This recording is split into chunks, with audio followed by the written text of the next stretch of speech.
Bom, gente, boa tarde. Agradeço pela presença de vocês. Algumas pessoas já vieram nas outras palestras.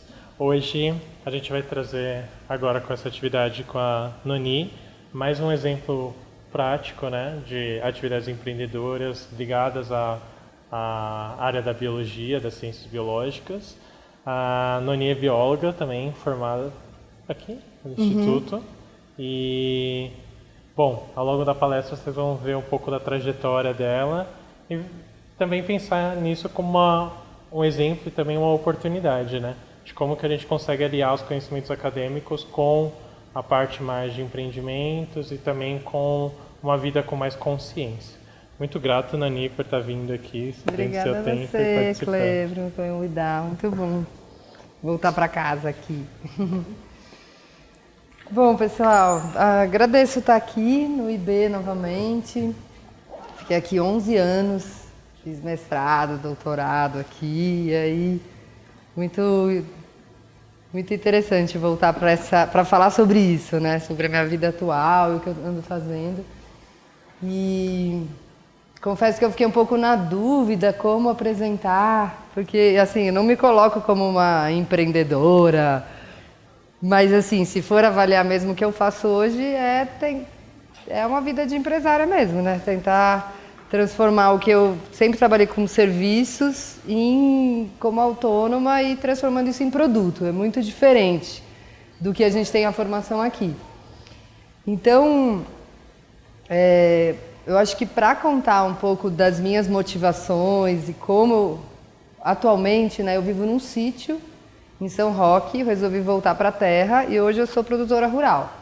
Resolvi viver mesmo da agricultura. Então, eu não imaginava que eu ia parar como agricultora. Eu sabia que eu queria morar perto da terra, mas não era claro como que eu ia viver mesmo da terra, né? Então, acho que tudo começou lá atrás, assim, eu sou da geração Free Willy, salvar o planeta e as baleias, né? Eu sou aquela menina que sempre ficou na natureza e super encantada com os animais, e a única coisa que eu queria era salvar o planeta. Eu sentia já esse chamado desde os 12 anos de idade. Não sabia nem que isso ia virar uma profissão. Então, eu sou fui aquela menina que assistiu o Eco 92 e ficou alarmada que o mundo ia acabar e que eu precisava fazer alguma coisa. Na minha escola também não tinha nenhum incentivo a nenhuma outra profissão que não fosse engenharia, artes, medicina e administração. Então, eu nem sabia muito o que era que existe a biologia, a não ser o meu professor de biologia da escola, que sempre foi uma pessoa que eu admirei muito, que inclusive é da USP também. Ele é um pesquisador, não sei se ele ainda está vinculado à USP, mas ele foi por muito tempo do Butantan, que era aquele professor que entrava no mato, pegava os bichos para a gente mexer, e aí quando todo mundo começou a prestar vestibular, eu fiquei totalmente perdida, assim, eu não sabia, não me sentia pronta para escolher uma profissão. Aí resolvi fazer um ano de cursinho e aí foi assim, foi numa viagem acampando com os amigos que eu fui picada por uma taturana na mata, assim, que meu braço ficou totalmente inchado, totalmente ardendo, eu fiquei com febre e a gente estava no meio da Ilha Grande, sem comunicação, isso em 98, só para vocês imaginarem. E aí o guia pegou uma planta, me deu um chá e passou no meu braço. E eu simplesmente lá falei, bom, se eu for estudar alguma coisa... Isso era época de vestibular, né? Isso, a gente estava no 3º ano fazendo a viagem de formatura. Eu falei, se um dia eu for estudar uma coisa, eu quero ter esse tipo de conhecimento. Já que é para passar 5 anos estudando, eu quero saber qual que é a planta que passa na picada de taturana, né? Doce ilusão que a gente ia estudar isso aqui. Mas sei lá, foi um clique, eu falei, eu quero ser bióloga. Na família de engenheiro, todo mundo urbano, não tenho nenhum vínculo com a terra, assim. Com certeza todos nós temos, né? Sempre, assim, se for analisar qualquer um de nós, a geração dos avós, no máximo, no mínimo bisavô, todo mundo veio da terra, não tem como, mas na minha família, meus avós, eles já eram da cidade. Aí todo mundo não entendia o que você ia fazer, como assim? Isso não existia ainda, o boom que a gente fala, que a gente chama da terapia gênica, ainda não tinha, tipo, era bem assim, quem prestava biologia são as pessoas que tentaram medicina e não conseguiram, naquela época. A gente falava que era antes do efeito Dolly, né? Ainda não tinha tido o clone, então as pessoas que buscavam biologia não estavam atrás de biotecnologia, elas estavam realmente atrás de quero viver no mato, quero entender a natureza. Então foi fácil de entrar, assim, comparando com as disciplinas, eu sei que hoje é muito mais concorrido. E vim aqui com essa expectativa, né? Aprender sobre plantas medicinais e viver da terra e salvar o planeta. Chegou aqui e aí começou muitos estudos, muita coisa assim. Eu falava, gente, não vou dar conta. Era muita decoreba. Eu não via muita aplicabilidade. Eu fui uma aluna da graduação que sempre contestou, gente, a gente vai falar de meio ambiente, a gente não vai falar de poluição, a gente não vai falar... Como assim? A evolução dos peixes? Como assim os fósseis? Eu não entendo, é importante, mas assim, a quantidade de disciplina que nos lançam no primeiro ano... Então eu fiquei patinando muito tempo aqui nessas cadeiras, assim, me esforçando para manter meu foco.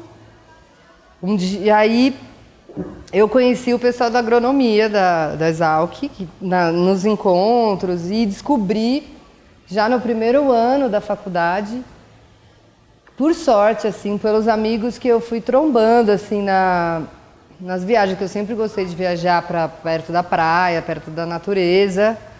Eu encontrei o pessoal da agronomia e foi o primeiro ano que eu escutei a palavra, tipo, agrofloresta. Eu nunca tinha ouvido falar. Até então já tinha se passado 10 meses de faculdade, ninguém nem falou floresta, assim. Alguém só falou meio ambiente, tal, meio, ecossistema, mas assim, cadê o... Eu não sentia essa... Talvez aqui não estava o que eu estava procurando, eu estava na dúvida. E aí eu conheci o povo da agronomia de Botucatu e aí eu trouxe essa sementinha para cá. Eu falei, gente, vocês já ouviram falar? Sabe o que é agrofloresta? Agrofloresta você planta comida com floresta, você conserva a floresta. Eu cheguei para o meu professor de ecologia geral, falei, e agrofloresta? Vocês não vão falar sobre isso? Não, isso aí... Não, isso não é científico. Isso aí não tem nenhuma publicação sobre isso, tal. E aí eu não parei. Aí eu entrei na militância mesmo. Entrei no movimento do Sem Terra, fui militar mesmo, fui dar aula de cursinho de biologia para cá, para o cursinho do CRUSP, e trabalhar com jovens rurais, trabalhando com floresta, alimento e terra. E sempre fui uma aluna de biologia que não era muito, assim, muito comum, porque os meus colegas, eles não gostavam de campo. Se o professor falasse, você vai ter uma viagem de campo, eles falavam, pelo amor de Deus, a gente vai voltar que horas? Vou perder o jogo do meu time, não sei o quê. Aí eu fazia abaixo-assinado, que para a nossa formação a gente precisava ir para o campo, se a gente não conhecesse os ecossistemas, como é que a gente ia falar sobre eles? No máximo o que eles me faziam era dissecar sapo, dissecar pomba, ficar no laboratório pipetando, cadê a floresta, cadê o meio ambiente? Eu não conseguia fazer conexão. Segundo ano eu já estava... quase desistindo, assim. Eu falei, vou prestar agronomia, vou estudar produção de alimento. Até que eu conheci a turminha que falou sobre educação ambiental e me apresentou outro termo, permacultura, que são práticas tecnológicas que você consegue ter uma vida mais sustentável. Então eu fui meio no paralelo aqui da Bio, me envolvendo com o movimento estudantil e de entender na prática como que a gente podia tratar nosso esgoto, como a gente podia plantar a horta, como é que faz isso, assim. Então eu comecei a me encantar pela universidade, pelo universo da universidade, como que a gente podia acessar vários conhecimentos estando aqui. E também aí comecei a ter mais gosto também pela biologia, não vou falar que não. Comecei a falar, puta, cara, realmente, lá pro 3º ano eu falei, gente, realmente é a única profissão que consegue ver o todo, né? Não tem só ser humano no planeta. Eu comecei a me encantar por isso. Mudou também um pouco a minha relação com o meu entendimento da vida. Tipo, realmente não, talvez não precisa mesmo ter um Deus, talvez só tudo isso já é uma grande magia, né? A evolução. Então eu fui tendo muitas modificações do meu pensar aqui e comecei a ter gosto de estudar história da ciência, como que a gente cria conhecimento, será que os povos tradicionais também, o que eles fazem é ciência? Comecei a ter umas perguntas assim, será que o conhecimento que é tido dentro do campo ali? E fui tomando gosto. Inclusive, quando eu fui fazer umas disciplinas de agronomia, eu percebi também que o barato também não era fácil, né? Tipo, era muita física, muita química e totalmente voltado ao agronegócio. Eu falei, bom, não vai ter curso. Gente, vocês não querem ficar tudo junto? Tá muito espalhado, eu não consigo... Vai juntinho aqui, ó. Senão fica muito impessoal. Só passa aqui pertinho. Eu não consigo olhar para vocês. Oi, tudo bom? Eu lembro. E estou contando um pouco a minha história, assim, desde que eu entrei aqui e comecei a questionar muito a minha formação aqui, né? E estou muito feliz de estar voltando para contar ela para vocês. Não tinha muitas pessoas que faziam esse tipo de iniciativa, por exemplo. Não tinha iniciativa de falar sobre o mercado na biologia, empreendedorismo. Imagina, essa palavra empreendedorismo, aliás, eu acho que eu nunca tinha ouvido falar. Mas os únicos caminhos que eram apresentados para a gente era vida de professor e vida de pesquisador. Então eu comecei a pensar o seguinte, eu estava bem nessa hora quando vocês chegaram. Será que conhecimento tradicional de um agricultor pode ser considerado ciência? Será que ele pode olhar para a terra e falar, olha, o brócolis aqui é melhor do que aqui, isso é ciência? Eu comecei a questionar um pouco a ciência que nos era apresentada e fui estudar ciência mesmo, fui estudar método científico e comecei a falar, mano, isso também é uma viagem, porque é um método que não se aplica à natureza. Como é que a natureza vai ter um padrão que se repete? Se o tempo muda, se o sapo mudou de lagoa, se a lagoa secou. Como é que a gente consegue prever com tanta certeza assim? Enfim, eu trouxe umas fotos. Onde eu estava? Onde passa aqui? Pronto. Aqui sou eu, na graduação, fazendo o meu primeiro trabalho com agricultura, que foi no assentamento rural de Sumaré, em 2004, 2003, 2004, perto de Piracicaba, que foi o primeiro projeto de recuperação de área degradada com jovens, em assentamento promovido pela Secretaria do Verde. Eu tive a sorte de estar nesse projeto. Era isso, meus questionamentos. A gente vai fazer o que a academia está falando ou a gente vai incluir o que as pessoas também estão sentindo do lugar? Então eu trazia essas problematizações para os orientadores. Esse projeto foi orientado por um pesquisador da Exalc, o professor Ricardo Rodrigues, que chegou a ser meu orientador depois, meu co-orientador. Mas era muito técnica de cima para baixo. Era assim, não... Aqui na Exalc, os engenheiros florestais plantam árvore assim. Aí eu chegava lá e os agricultores falavam, não, a gente planta assado. Então eu sentia que o meu papel era muito a ponte entre a academia e o agricultor. E aí na verdade eu comecei a perceber que o meu papel era mais de educação, mais de educadora, trazendo o que a academia tinha testado e o que para eles fazia sentido, do que impor de cima para baixo. Mas realmente essa fresta assim, que eu encontrei na biologia de trabalhar com recuperação de áreas degradadas começou a me satisfazer, que eu conseguia juntar a biologia, a conservação de florestas e água aplicado. Comecei a falar, realmente a gente precisa, que veio da minha motivação inicial de quero plantar, quero salvar o planeta, quero plantar água, quero plantar nesses solos degradados todos. E daí eu trabalhei aqui 2 anos com esses jovens, a gente formou 18 jovens, eles se chamavam Os Pioneiros, essa era minha parceira de trabalho, a Shiba. E aí eu comecei a entender a importância do vínculo das pessoas na Terra, assim, que não adianta a gente tentar fazer um projeto de conservação, que é lindo aqui, que sai no paper The Nature Conservancy e tal, e as pessoas não estão entendendo como faz, se faz sentido.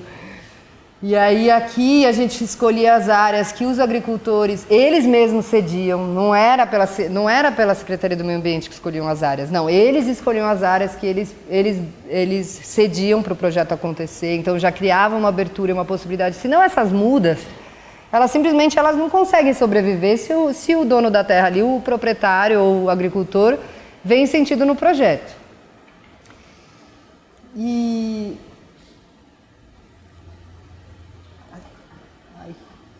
Fazer isso. Aí o outro projeto que eu participei também na mesma época foi com adultos no assentamento de Iperó, que era para formar coletores de sementes. Aí a gente trabalhou muito, eles tinham muita dificuldade de ter realmente assistência técnica e também recurso para poder fazer plantios mais sustentáveis. A maioria trabalhava com gado, porque é mais fácil, você punha gado lá, não cuidava do pasto, e pelo menos dava uma rendinha, pelo menos alguma comida, que para eles era mais fácil do que a agricultura, que você precisa ter um cuidado, precisa ter trator, precisa ter semente, precisa ter todos os insumos. Então, aí começou a gente ver que a agrofloresta poderia ser, mais do que para aqueles jovens que estavam aprendendo a plantar árvore e entender mata ciliar, eles não eram realmente os principais agricultores das suas famílias. Nesse projeto, a gente fez a primeira implantação de agrofloresta em assentamento rural para recuperar a mata ciliar. E... Ai, muito grata. E aqui eu aprendi muito. A gente fez um mapeamento de 40 famílias e acompanhou 40 plantios com tentativas bem simples de agrofloresta, assim, para eles terem um pouco de renda, já que vai ter as mudas e o plantio, porque era tudo cedido pela Secretaria do Meio Ambiente e as empresas de compensação ambiental. Aí a gente falava, vamos pôr uma semente de abóbora no meio, vamos pôr uma semente de milho no meio, e aí eles iam lá cuidar do milho. E aí eles acabavam cuidando das árvores. Mas assim, não tinha nada de econômico aí, não era para ele vender na feira, era só para ele ter um cuidado maior. Eu nunca me senti apta e formada para dar assistência técnica agrícola para agricultores, tipo, como você vai melhorar a sua safra, mas sempre tentando trazer um olhar mais de conservação e cuidado do meio ambiente com eles. E depois minha vida me levou para Billings, para a cidade de São Paulo, num outro contexto. Eu só pus essa foto aí, essas fotos, para falar que eu comecei a perceber que a minha grande questão mesmo era a relação homem-natureza mesmo. Era como que as pessoas estão lidando com os seus territórios e como elas se sentem envolvidas e... Ai, não, pensei que fosse o meu. Falei, nossa, esqueci. E conseguindo tirar tudo que ela precisa do meio onde elas vivem, seja na floresta, seja na roça, seja na cidade. Então, onde estão os rios, de onde vêm as águas? Você consegue plantar seu próprio alimento no seu quintal ou no seu bairro? E eu comecei a trabalhar com agricultura urbana em São Paulo para falar que a comida a gente pode plantar em qualquer lugar. E esse período me deixou me permitiu ver que é possível realmente plantar em qualquer lugar mesmo. Porque aqui, assim, não tinha nem terra praticamente e a gente conseguia fazer plantios e hortas comunitárias no meio dos bairros. E aqui, um pouco desse processo de sempre conversar com as pessoas dos seus territórios, né? Fazendo vários trabalhos pelo Brasil, tentando trazer a voz das pessoas que estão mais perto mesmo dos ambientes para tomar as decisões também. Então aqui a gente fazia planos de manejo comunitário, trabalhando com os povos que moram perto das unidades de conservação, para que eles também tragam a sua visão, os seus saberes.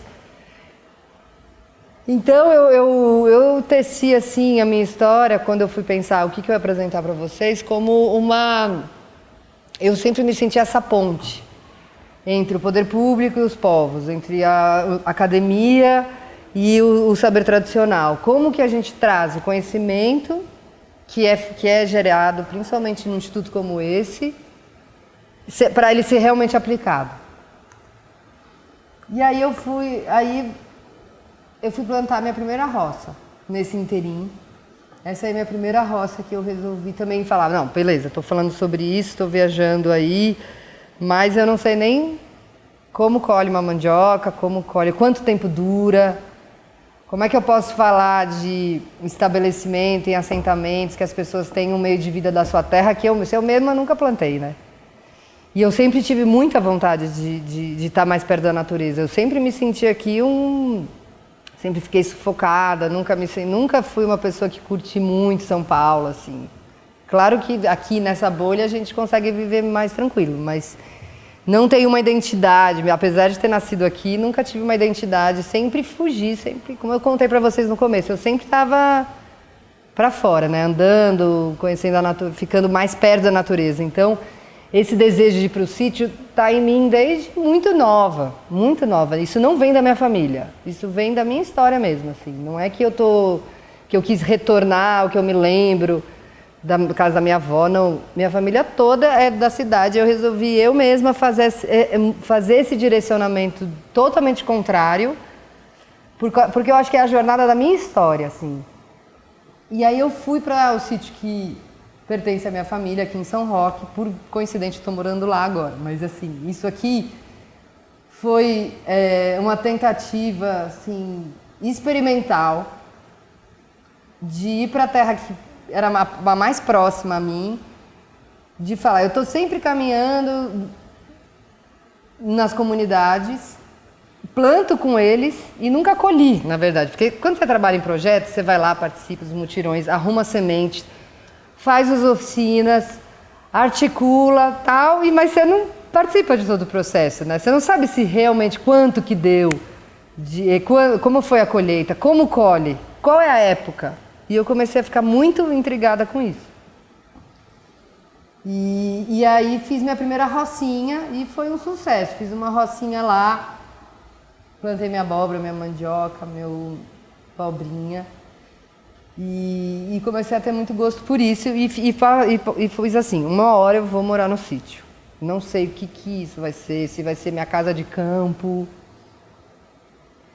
Enquanto isso, minha vida profissional estava se desenvolvendo com essa experiência de ter trabalhado em vários projetos e com um pezinho na academia. Eu nem sei citar a ordem certa aqui das coisas, mas fui pondo umas fotos aí para ilustrar. E aí me levaram para trabalhar em grandes projetos de recuperação de áreas degradadas. Tipo, projetos de hectares. E eu comecei a ser como uma técnica formada, especialista em restauração de áreas degradadas. Eu acabei desenvolvendo junto uma pesquisa que virou um doutorado. E eu participei de muitos congressos, muitas reuniões para estabelecer como eram os parâmetros, como eram as melhores metodologias. E de plantio, de estabelecimento de floresta, se a floresta realmente volta plantando nesse sistema de árvores, nessas áreas degradadas, que as pessoas só querem plantar cana ali, ó. A gente plantava nas usinas de cana do interior de São Paulo. Uma quantidade muito grande de mudas, mas sem respeitar muito a sucessão ecológica, sem respeitar a regeneração do solo. E eu comecei a ficar muito intrigada com isso. Apesar de a gente tinha resultados incríveis, assim, 10 anos de recuperação. Por exemplo, aquele projeto lá dos jovens, que a gente recuperou todas as matas ciliares do assentamento. Isso aqui é uma foto lá de 2006 e aqui de 2016. Tipo, a gente começou a ver o retorno mesmo desses projetos nos serviços ecossistêmicos. Mas sempre com aquela pulguinha, assim, né? Como manter as pessoas plantando as árvores? Sempre para o projeto externo. Como que as pessoas realmente vão querer incluir o elemento arbóreo nos seus sistemas produtivos, se não por si só? Né? Aqui eu coloquei minha tese, porque aí eu entrei na teoria mesmo de florestas, para entender como que as florestas estão voltando nessas áreas. As áreas de pasto degradado, só plantio de árvore. E eu percebi que aqui são as redes de interação entre planta e polinizadores. Eu acabei pegando o recorte da polinização como um processo para ser avaliado na floresta, para saber se esse processo está sendo restaurado mesmo. E percebi que são as pequenas florzinhas, as pequenas abelhas que realmente trazem a floresta de volta. Não são as árvores, principalmente nos primeiros 10 anos, que elas ainda não estão floridas. E comecei a defender muito, dentro da área de restauração, o plantio nas entrelinhas, o plantio mesmo se fosse pequenas safras. E aí voltei voltei não, né? Continuei, mas fortaleci mais ainda a importância da agrofloresta como restauração, com essa tese. Eu defendi muito que é a florzinha que está entre as árvores que traz os bichos de volta, e não as árvores em si. Então a gente avaliou as florestas nativas, como é que são as redes de interação entre planta e polinizador. As plantas estão embaixo, nas barras de baixo, os polinizadores estão em cima. E aqui as redes de como eles interagem, quantas visitas tem de cada polinizador em cada planta. Foi uma coisa uma fase da minha vida meio cabeçuda, assim, porque eu ficava muitas horas observando os visitantes florais nas plantas, para saber como é que era a interação mesmo, como que se estava se dando o processo de polinização mesmo. Não só as plantas estão lá, beleza, daí eu vejo que tem um polinizador lá, mas eles estão interagindo, eles estão se alimentando, está formando semente. Só assim a gente vai poder realmente dizer se essa floresta está sendo restaurada. Então foi um dos projetos, assim, uma das linhas de pesquisas bem inéditas para a época, porque sempre o que era avaliado nas áreas restauradas era a composição de espécies. Era assim, tem aquelas espécies, vamos plantar pau-brasil para recuperar essa biodiversidade perdida, mas e aí, o pau-brasil consegue se estabelecer? O polinizador está lá? A bactéria da micorriza está lá? E aí eu acho que pela análise dos processos, a gente conseguiria avaliar. E realmente para mim foi muito impressionante o resultado de que nas florestas restauradas, que se assemelha bastante às nativas, o que eu tenho, a maioria das plantas que oferecem recursos para os polinizadores são as plantas que o pessoal põe herbicida. São as plantas que as pessoas ficam tirando para que as árvores se estabeleçam. E aí eu comecei a defender muito o não uso de herbicida. Não faz sentido eu fazer um plantio de restauração usando herbicida. Mas eu participei assim, de vários seminários sobre restauração ecológica. E para mim começou a fazer menos sentido ainda projetos de larga escala que só olha para a árvore. No sentido de plantio de árvores nativas. Eu comecei a perceber que dois fatores são muito importantes para eu realmente conseguir recuperar uma área degradada. O vínculo das pessoas, que as pessoas tenham algum interesse por aquela área, ou que gostem, ou são as plantas que elas escolham, ou que elas usem a área, seja uma área de roça, seja uma área de horta, ou que seja para ela coletar semente, ou que tenha a árvore predileta dela ali. E a segunda coisa é deixar a regeneração vir contando desde as herbáceas. E aí eu não conseguia... Sempre eu fui contestada porque, mas em grande escala, a gente precisa primeiro plantar as árvores, depois os processos vêm. Comecei a ficar um pouco cansada disso, né? E coincidiu com quando eu consegui realmente chegar num sítio e falar, não, então beleza, eu vou morar num sítio. Eu ainda fazia consultoria, tendo essa experiência. Mas eu falei assim, eu vou focar no que para mim realmente faz sentido. Talvez eu vou começar com menor escala e vou colocar então a produção e a renda vinculada. Eu quero entender isso, porque também não adianta eu ficar só defendendo uma coisa que também para os agricultores e para os proprietários rurais também... eles precisam ser muito convencidos e muitas vezes o convencimento para eles é via fiscalização, né? Você vai receber uma multa, então recupera aí a floresta que você degradou, ou vem aí o CAR, você vai ter que você tem que se regularizar ambientalmente. Nisso eu falei, então tá, eu vou morar num sítio, vocês ficam aí discutindo. E aqui o processo que eu pus só o início, a gente chegou nesse sítio em 2016. Esse é o Paulo Fonseca, ele também estudou aqui. A gente chegou nesse sítio juntos, a gente era companheiro, a gente acabou se separando, mas ele também seguiu a carreira dele, a caminhada dele como agrofloresteiro. E a gente começou a fazer vários testes de diferentes modelos, e em pequena escala mesmo, que é o tamanho do nosso corpo humano. Né, o quanto que um ser humaninho consegue abrir. Aqui é o que as pessoas no Nordeste falam de tarefa. Tarefa nada mais é o quanto meu braço alcança. Cada terra vai ter uma tarefa. Vai ter a tarefa da mandioca, que vai ser mais difícil, vai ter a tarefa do pasto, depende do quanto tem a ver com o trabalho, o esforço. Então, claro que em termos de escala, recuperar áreas degradadas, a gente tem uma demanda de 20 milhões de hectares, alguma coisa assim que a gente se comprometeu nas últimas assinaturas aí dos compromissos dos países,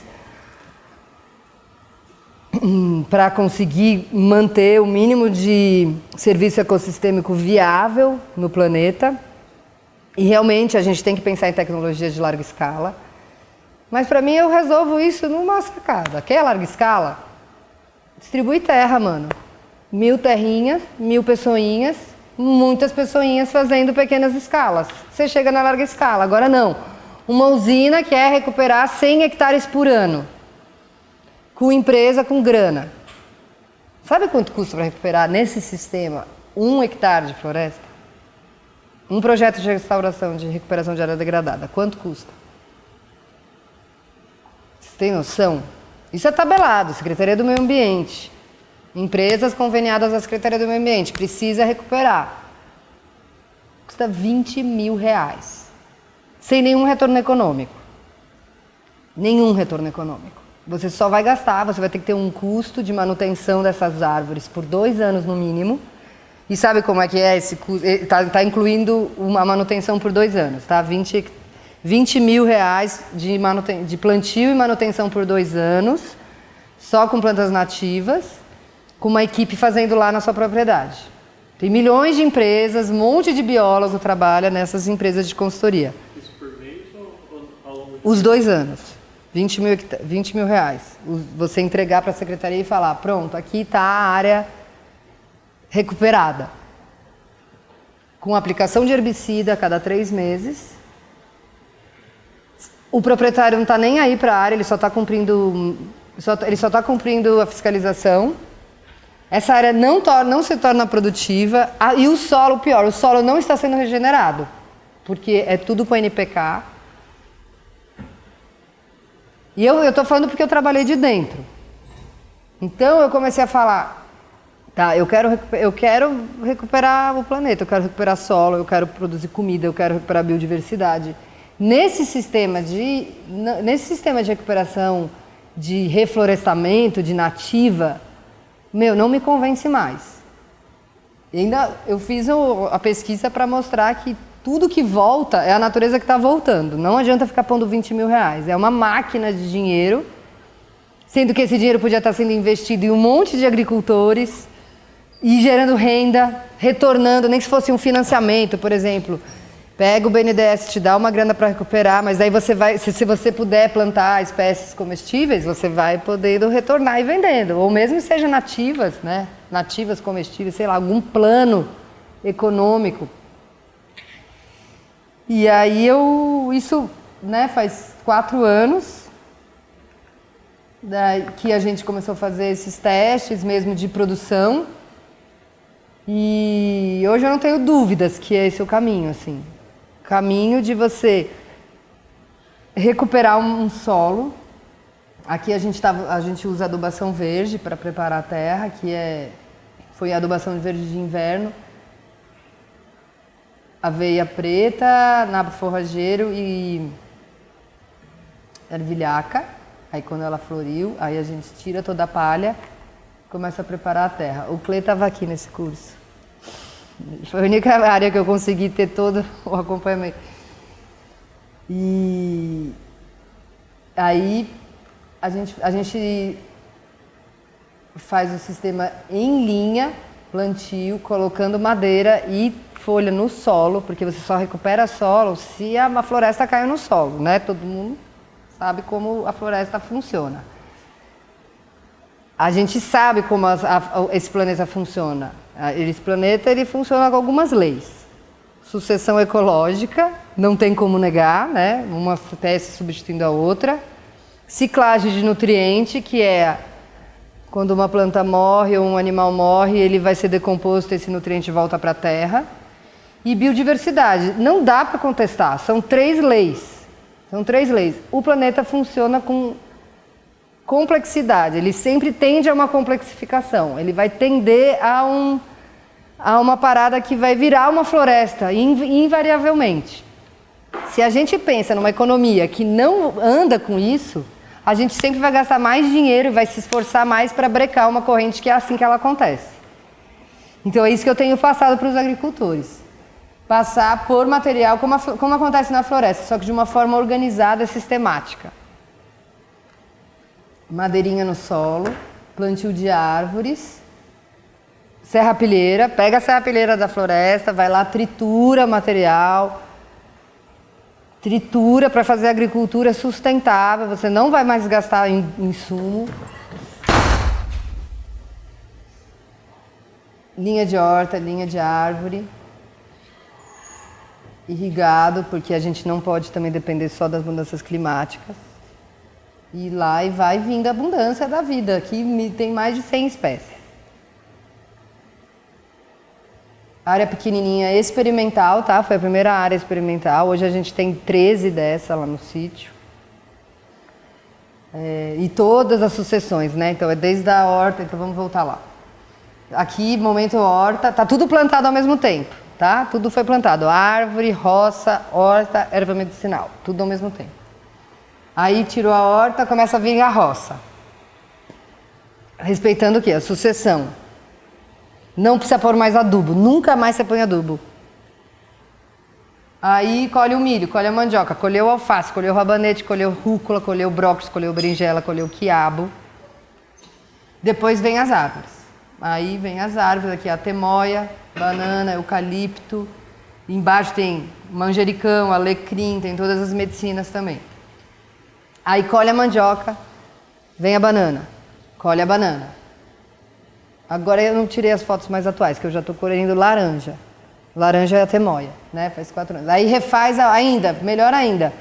Tira a horta, sucessão, pulso, clareira. Cai uma árvore, abre clareira, você consegue voltar na sucessão, dá um boom de luz. Na mesma área, sem precisar desmatar mais nada, você planta de novo. planta de novo, poda,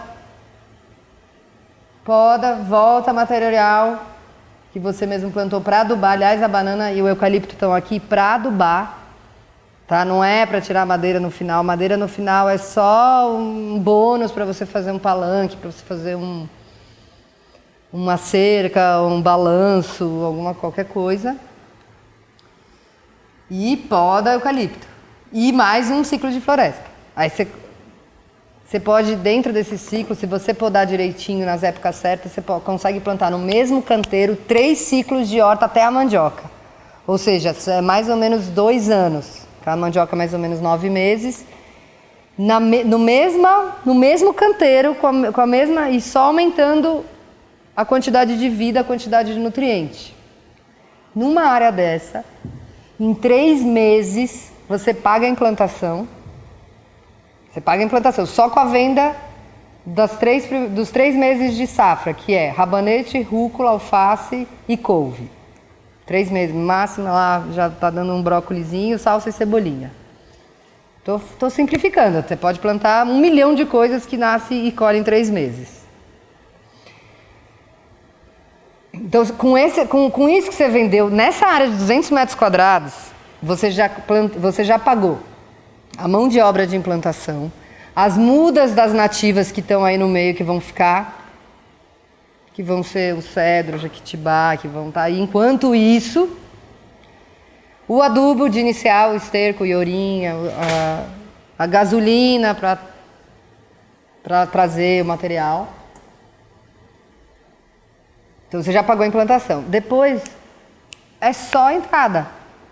Claro que tem todos os desafios de escoamento, não estou falando que é tão simples assim, né? Você precisa estar no mercado e tal. Estou contando o quanto o sistema é produtivo. Não existe na agricultura algo mais produtivo do que isto. Não existe. É o máximo de eficiência. Por quê? Porque segue a lei da natureza, porque a natureza nos ajuda. A gente está fazendo o sistema que ela faz. Então não é que eu estou lá tirando capim, pondo herbicida, tirando formiga, tirando lagarta. Não, todo mundo vive em harmonia. Eu nunca fiz uma aplicação de um nada aqui, não tive que comprar nada. Uma vez eu comprei um Vitão, que é um produto, que é um fungo, na verdade, ele é permitido na agricultura orgânica. E eu tive tanta preguiça de aplicar a parada, porque tem que aplicar, sei lá, às 6 da manhã, que o meu pote lá está lacrado até hoje. Custou R$68 e eu desencanei. Para mim, foi os R$68 que eu gastei, que eu perdi dos 5 brócolis lá que a lagarta pegou. Então não vale a pena também, em termos, porque realmente você restabelece o equilíbrio do sistema, não tem praga aqui. Vai ter isso, a lebre passou, pegou os alface romana, que são, perdeu. Não vai vender esses alfaces, no máximo você come os alfaces. Depois daquelas 3 áreas, roça de novo, ainda plantamos tomate. Isso aqui já tem 2 anos e meio a área. Já tirei aqui, mais ou menos, só desta área. 500 quilos de comida, sem dúvida. Não, mais, porque cada pé de mandioca dá 1 quilo. Deve ter 30 quilos, já colhi 3 vezes 30 quilos. Já deu 120 quilos de mandioca só nesses 2 anos. Tirando as abóboras, tirando as bananas e a quantidade de alface rabanete numa área de 200 metros quadrados. Ainda planta a horta de novo. Poda lá ali do lado, plantamos alcachofra. Ano passado, bombei de alcachofra orgânica na feira. Ninguém acreditava, não tem alcachofra orgânica. Só com 5 pezinhos de alcachofra, que é essa bonitinha aqui, ó. Tá vendo? Que lá em São Roque é a terra do alcachofra. Então você vai lá, aproveita o festival, a fama do lugar e também planta igual em um outro sistema, que ninguém planta. Vieram lá os agricultores de São Roque. Como assim você planta alface do lado da alcachofra? Eu falei, planto couve, alface, olha ali, milho. Isso é só um pouquinho das colheitas. Aí hoje eu entrego cestas orgânicas em São Paulo. Eu não mais, né? Hoje eu só sou fornecedora. Eu fiz por 2 anos entrega. Abri mão desse serviço, porque eu quero focar na produção. Então, eu abri mão de ganhar como serviço de entrega, fiz parceria com meus vizinhos, que hoje eles cuidam do comercial, cuidam dos clientes da entrega, recebem por isso, e eu preferi focar na produção, porque senão é muita atividade para você realmente conseguir tocar. Praticamente eu estou fazendo isso, tenho meus ajudantes, mas assim, o empreendimento, tudo que o planejamento sou eu que estou fazendo, né? É meio que hoje tem muita gente comigo, graças a Deus, assim, mas graças a Deus a abundância da vida, assim, porque muita gente está chegando para participar. Umas colheitinhas assim, milho, pimenta, berinjela, jambu, quiabo. E aí, essa nova fase, aí há um ano atrás, que eu lembrei, que eu contei para vocês. Por que eu entrei na biologia? Lembra que eu contei para vocês? Eu fui descobrindo que realmente floresta me motiva, solo me motiva, plantar alimento saudável me motiva.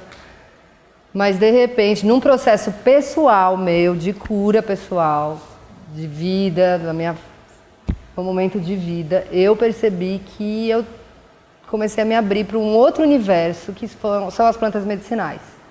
Eu comecei a perceber que alimento, que eu não quero só alimentar o povo, meus amigos, minhas familiares, minhas pessoas que estão à minha volta com alimento saudável.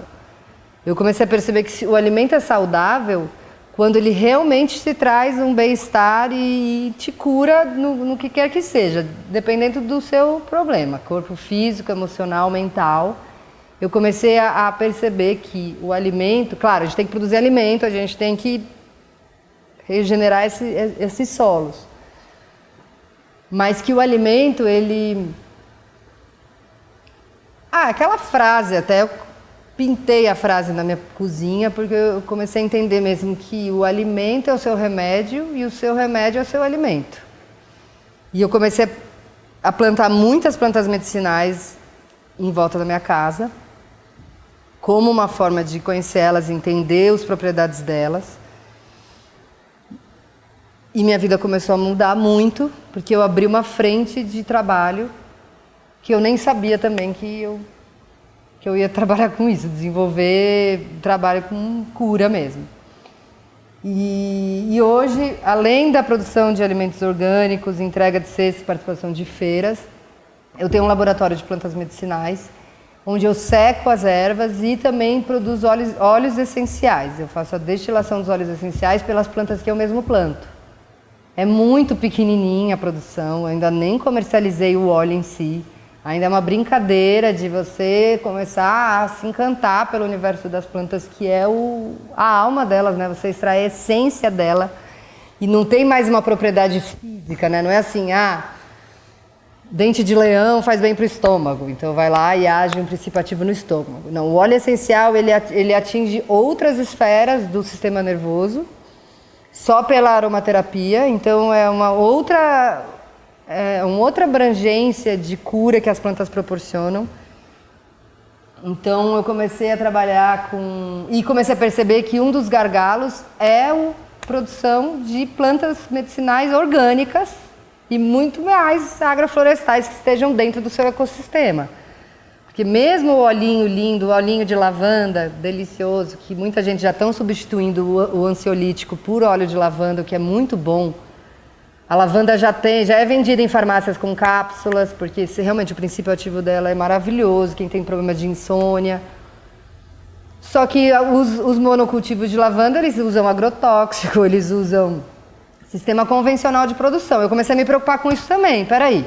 Beleza, a gente para de usar ansiolítico, para de tomar remédio de estômago e começa a usar plantas medicinais. É muito legal, as pessoas estão voltando a tomar chazinho. Então, não tenho nem o que falar disso, mas de onde vem? Como é produzido? Como é que chega até você? Aquelas ervas secas da zona cerealista. É extrativismo? As pessoas que cultivam ou que extraem, elas estão bem? Elas são dignas? Elas têm justiça envolvida? E é isso, vocês percebem, eu não consigo parar de pensar e fazer perguntas, e é assim que eu for caminhando para fazer, é isso que eu estou fazendo lá no sítio. E aí eu comecei em baixa escala a produzir as minhas ervas, começo a secar. Então ainda, além da produção dos frescos, eu tenho uma linha de chá orgânico e agroflorestal. E comecei agora uma linha de óleo essencial e hidrolatos e também fazer chá com óleo essencial também, usar os óleos, porque como é muito pouquinho, né, o sítio tem 3 hectares, sendo que um é mata, um é área construída, então não dá muito para ampliar em escala, né? Para eu ter 1 quilo de capim-limão seco, eu preciso de quantos canteiros de capim-limão? Mas com isso a gente já está com um produtinho diferenciado, né? Nas feiras, nos mercados.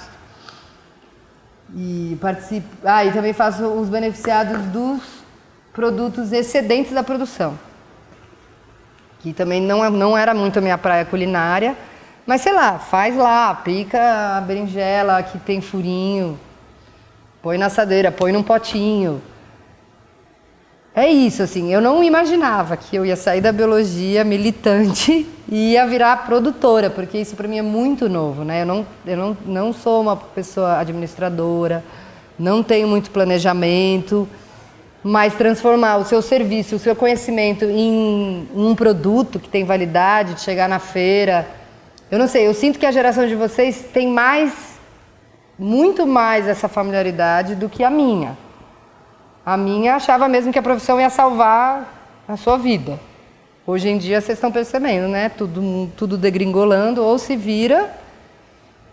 Acho que no máximo que eu fiz foi umas pulseirinhas, assim, de concha para vender, assim. Mas, assim, não tive nunca um contato com produção. Eu sempre trabalhei com serviço, sempre bolsa, projeto, nunca tive um emprego, não tenho carteira assinada, nenhuma. Porque eu sempre fui me envolvendo com essa maneira assim, de trabalhar com projetos, né? E hoje vendo potinhos de pimenta na conserva. Então é isso que eu queria meio contar para vocês. Aqui a gente participando de algumas feiras, essa apresentação do sítio. Então, outra linha que eu também estou sentindo só agora, que eu estou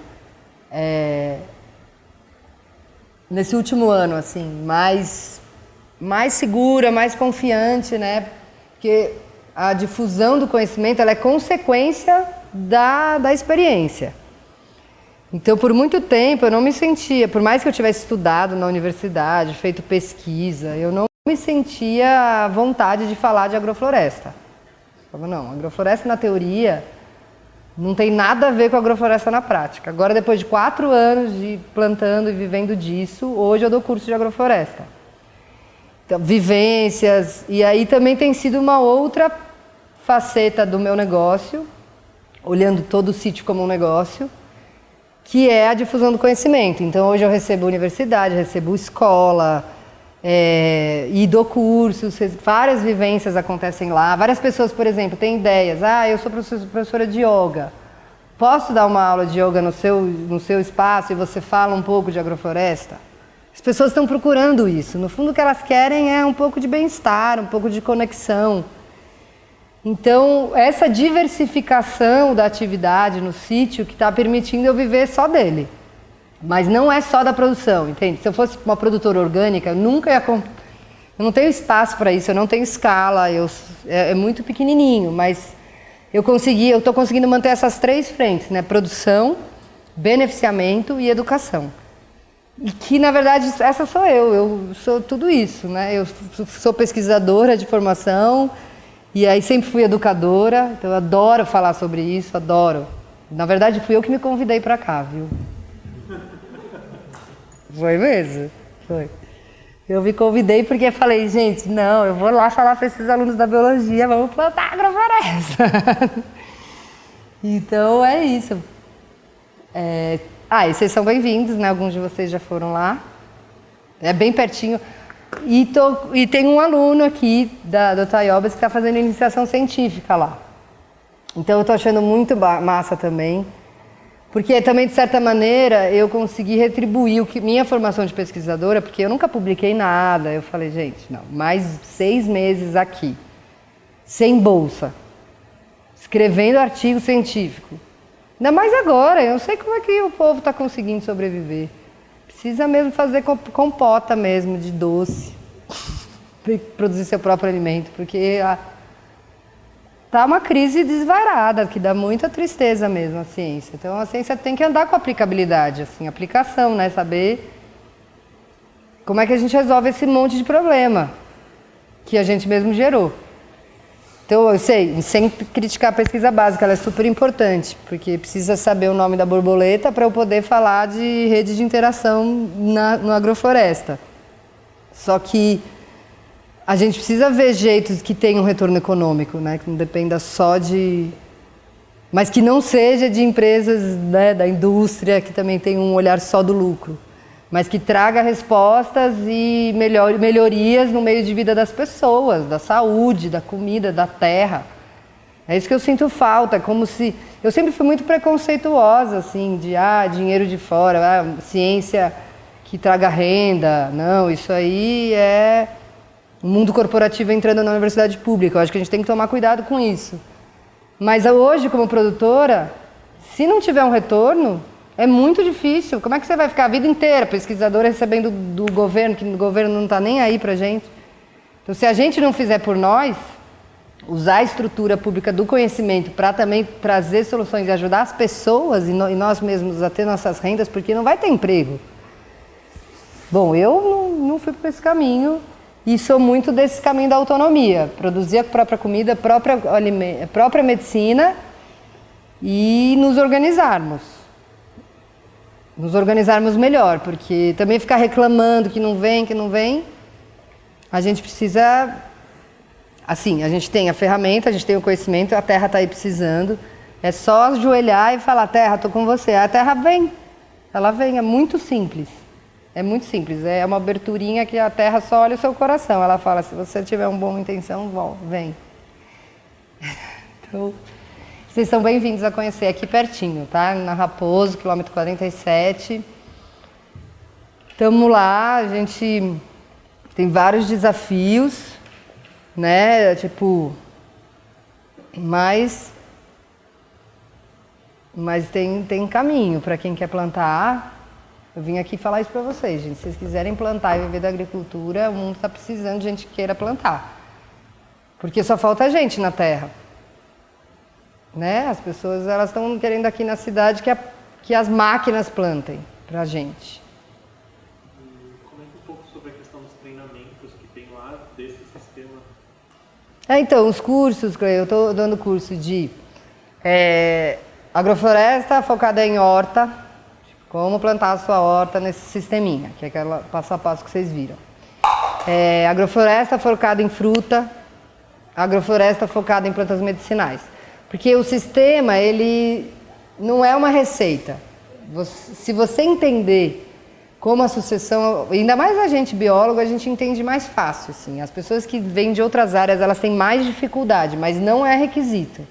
Mas a gente entende um pouco como a natureza, como a vida funciona. Então é mais fácil entender, porque senão é muito complexo mesmo. A pessoa vem da publicidade, quer ser agrofloresteira,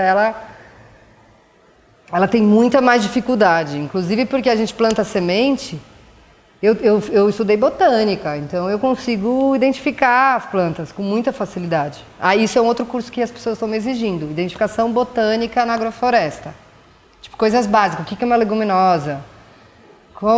Então, assim, isso está sendo legal, a demanda está aparecendo.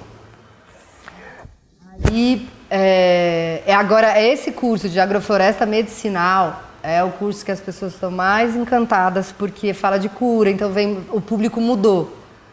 O curso de agrofloresta com foco em horticultura ou com foco em fruticultura, a maioria é as pessoas que querem ir para a terra e não sabem muito como. Que é um perfil de muita gente que está no mundo, né, tentando entender a agrofloresta. A agrofloresta medicinal, ela tem atraído muita gente de cidades que trabalha com terapias, mas que não sabia, nem tinha parado para pensar sobre a produção. Então tem muita gente da fitocosmética, muita gente da aromaterapia, massoterapeutas, que vem só ter um contato mais natural e está levando esse conhecimento, o entendimento da natureza para dentro do trabalho terapêutico. Então tá muito interessante, assim. Tem vindo um público muito diferente, que tem gente que nunca plantou. E aí eu vou lá, explico, vem aqui plantar uma lavanda que você usa tanto na sua massagem. A lavanda, ela ocupa esse extrato, ela tem um ciclo de vida, ela gosta disso, ela veio de não sei de onde. Então as pessoas ficam encantadas de saber o conhecimento das plantas, né? Aí eu convido também alguns professores. Então teve curso de plantas medicinais. Como fazer seus preparados, como fazer suas tinturas, como é que você faz um extrato a óleo, um extrato a álcool, para que serve a tansagem, para que serve, como é que... Daí curso de poda, para pessoal mais avançado. Como poda, e aí? Chegou na agrofloresta, deu 4 metros, e aí? Onde poda, como poda, segurança com motosserra, daí não sou eu que dou. Eu não sou tão das máquinas, mas eu estou lá usando as minhas máquinas, né? Tem vários treinamentos. A gente adora inventar. Agora vai ter o Dia da Abelha, que tem o Dia Nacional da Abelha. A gente vai fazer só voltado a mel, produtores de mel. Então vai ser pasto apícola agroflorestal. Quais plantas você pode plantar para atrair as abelhas nativas? Então, para produtores de mel, a agrofloresta também é uma ótima opção. Porque você daí planta as flores mesmo, né? Plantas de flores. Então vai ter o dia 5 de outubro, vai ser um dia só de captura, de como colocar isca, e aí, Luiz, tudo bom? Como colocar isca, como você tira o enxame, a identificação das abelhas nativas. Vai ser muito legal, porque eu convidei todos os meliponicultores de São Roque. Então vai ter lá mandaçaia, mandaguari, a melipona. E aí eu vou fazer um plantio na agrofloresta só com as plantas de abelha mesmo. Eu adoro inventar. A gente também fez um que chama Agrofloresta com Tai Chi Chuan, que é tipo o pensamento taoísta, que tem tudo a ver com ciclo de vida, com ciclo, espiral, natureza. Se você for ver, a agrofloresta vai combinar com tudo. Com tudo. A gente pode falar um curso de economia e administração rural, porque é tanta espécie que você vai ter que pensar. É o modelo mais complexo, né? Porque você tem várias rendas e é sucessional. Então, para um economista é muito complexo. Então, eu também tenho uma amiga economista que fez a iniciação aqui na FEA, que a gente está pensando em fazer um curso de administração rural com agrofloresta para ter todos esses retornos econômicos quando... investimentos, porque o planejamento agrícola é muito difícil. Você precisa focar no seu carro-chefe. Não dá para você focar em todas... O resto é bônus que vem, entendeu? Se eu estou plantando uma roça de mandioca, você foca a mandioca como o seu retorno econômico. O resto é bônus, porque senão não entra nas planilhas. Tipo, o rabanete, a alface, a couve-flor que você vai tirar no meio do processo... É muito difícil fazer essa conta, mas aí a gente também tem pensado como assessorar os pequenos agricultores na parte de planejamento rural, porque planejamento econômico. Então é isso, é infinito. É infinito.